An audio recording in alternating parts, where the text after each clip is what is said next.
Bonsoir. Bonsoir, Monsieur le Premier ministre. Merci beaucoup d'être avec nous. Voilà, l'Italie. C'est un plaisir. Une des puissances du continent. On est en train de discuter de la présence éventuelle de troupes au sol françaises, anglaises.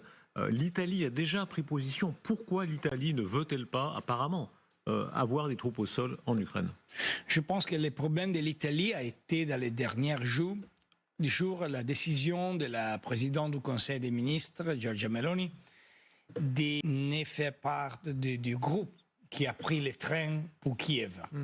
Donc la priorité, pour moi, c'est pas la discussion à propos des troupes au sol qui, j'espère, ne sera pas une nécessité. J'espère. Surtout si les rendez-vous d'Istanbul va donner quelques résultats concrets, comme tous, je crois, nous espérons. Le problème, c'est que l'Italie a décidé de quitter les groupes de tête de l'Europe. Et il y a une nouvelle situation parce qu'il y a 3 ans, il y avait le président Macron, il y avait les leaders de l'Allemagne, Scholz, et il y avait Mario Draghi. Aujourd'hui, il y a Macron, il y a le nouveau leader de l'Allemagne qui est M. Merz, mais il y a la Pologne. Celui-ci, c'est la nouvelle chose qui est intéressante pour la géopolitique, pour le futur. Pour vous, est-ce que vous félicitez ce que fait Emmanuel Macron? Il joue ici un rôle en pointe. Lui, il a fait le choix très visible d'être à la pointe du combat pour soutenir l'Ukraine. Est-ce que ça résonne en vous? Je pense que le président Macron a une très, très importante puissance dans la discussion internationale. Je connais qu'il y a beaucoup de discussions à l'intérieur de la France. Aujourd'hui, tout le monde va regarder ce qui va se passer, en 2027 pour les élections en France. Mais je pense seulement sur la question internationale. Aujourd'hui, nous avons un chaos. Dans ce chaos, il y a les États-Unis qui sont pas faciles à comprendre. Il y a, c'est une expression diplomatique italienne, pas facile à comprendre, je suis diplomatique. Et il y a la Chine, il y a la Russie, il y a un nouveau ordre dans les situations des Saudi-Arabie, des pays arabes, il y a l'Afrique, mais nous avons la nécessité d'avoir une très importante Europe.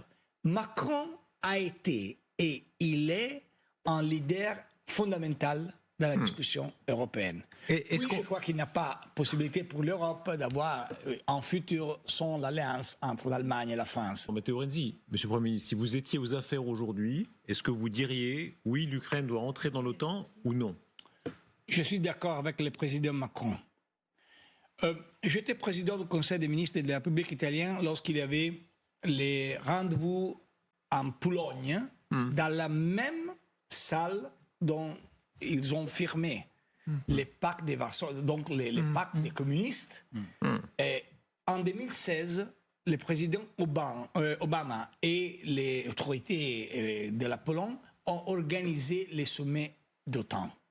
Donc le monde s'est vraiment changé. Mais je crois aujourd'hui que nous avons une situation très difficile. Et la politique et la diplomatie doivent comprendre ce qui va se passer. Donc je pense qu'il n'est pas le temps pour l'Ukraine dans l'OTAN. C'est le temps, attention, que cette chose est très importante pour l'Ukraine dans l'Union européenne. Si nous allons faire cette chose, nous avons vraiment importante nouvelle pour l'histoire de l'Europe. Et en même temps, et vous avez fait un très bon rendez-vous hier avec le président Macron, et il a dit pas seulement cette chose, il a dit l'Ukraine doit quitter l'empire du territoire. Tout le monde connaît que celui-ci, c'est la vérité. Personne n'a pas de doute que celui-ci, c'est une part de la solution. Mais hier, le président Macron a été très clair. Congratulations pour l'interview, que c'était très intéressant. J'espère qu'aussi en Italie, il y a 3 heures de discussion entre le chef du gouvernement et les journalistes. Très bon. Mais en même temps, je suis tout d'accord avec le président Macron sur l'OTAN et aussi sur la question européenne. Monsieur le Premier ministre, quand vous regardez des images du président Poutine aujourd'hui, on va voir plus tard dans l'émission ce rapport des services secrets sur le danger qu'il représente. Alors vous êtes tout ce que détestent les Russes, hein, progressiste, très pro-européen. Vous avez été le chouchou de tous les progressistes de l'Europe quand vous étiez au pouvoir. Est-ce que vous pensez, vous, que Poutine peut attaquer frontalement l'Europe de l'Ouest? Je ne pense pas. Je pense que Poutine, c'est un homme qui a commencé avec le KGB. C'est un homme que... Vous avez un ancien agent du KGB à côté. Bon, donc vous connaissez ce qu'ils sont. Il est repenti, vous savez, c'est comme la mafia, monsieur le Premier ministre. C'est comme la mafia, il y a des repentis. Là, vous avez un repenti. Ok, je n'ouvre pas cette discussion, mais je pense qu'il a une formation qui est très différente respect à la formation des leaders d'aujourd'hui. C'était très intéressant, les premières semaines de la guerre, il y avait Poutine avec la stratégie de l'ancienne organisation militaire et au même temps Zelensky qui avait Instagram et qui faisait la campagne avec Instagram. Mais je crois que Poutine, c'est un homme capable de faire l'accord et je crois qu'il veut faire l'accord. Parce qu'il n'a pas gagné. Merci à la réaction des pays européens, merci des États-Unis, parce que s'il n'y avait pas la réaction, dans une semaine, il était à Kiev. Il n'a pas gagné la guerre. Aujourd'hui, il va faire un accord parce que c'est nécessaire pour lui, c'est nécessaire pour l'Ukraine, c'est nécessaire pour tous. Quel type d'accord? Celui-ci, c'est le problème.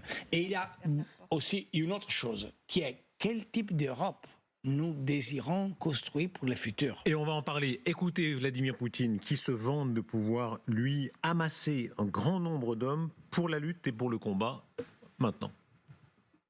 Je voudrais attirer votre attention sur le point suivant. Si les autorités de Kiev se livrent à une mobilisation forcée, avec des hommes pris comme des chiens dans les rues, en Russie, nos hommes y vont volontairement, de leur propre chef. Nous avons entre 50 000 et 60 000 volontaires par mois. Voilà, encore une question s'il vous plaît, Matteo Renzi, monsieur le Premier ministre. Quand la France dit on pourrait penser à des armes nucléaires françaises en Pologne, vous avez, vous, en Italie, des armes nucléaires américaines. Est-ce que c'est une bonne idée pour vous que la France dise aux Européens, eh ben, peut-être qu'on va vous couvrir de notre parapluie? J'espère qu'il ne sera jamais nécessaire, ça va sans dire, mais je pense que c'est un geste très important. Ok, la France a la responsabilité, il y a 70 ans, d'avoir bloqué la communauté européenne de la défense. C'est une responsabilité historique de la France, pour beaucoup de raisons. Aujourd'hui, vous êtes le seul pays de l'Europe avec la bombe nucléaire. Donc, donnez le message. Je suis prêt, comme le président Macron a décidé de faire hier, à donner la possibilité d'avoir l'arme nucléaire à un pays allié, c'est très important pour la déterrence, pas pour l'utilisation, mais c'est aussi un symbole de l'idée de la nouvelle Europe. Je crois et j'espère que cette attention à la bombe nucléaire, à toutes les armes, doit être aussi une attention à la diplomatie. Parce que l'Europe a perdu la possibilité de jouer un rôle dans la diplomatie et Riyad a joué ce rôle et Istanbul a joué ce rôle. Je crois que nous devons faire pas seulement une discussion militaire, mais aussi une discussion diplomatique.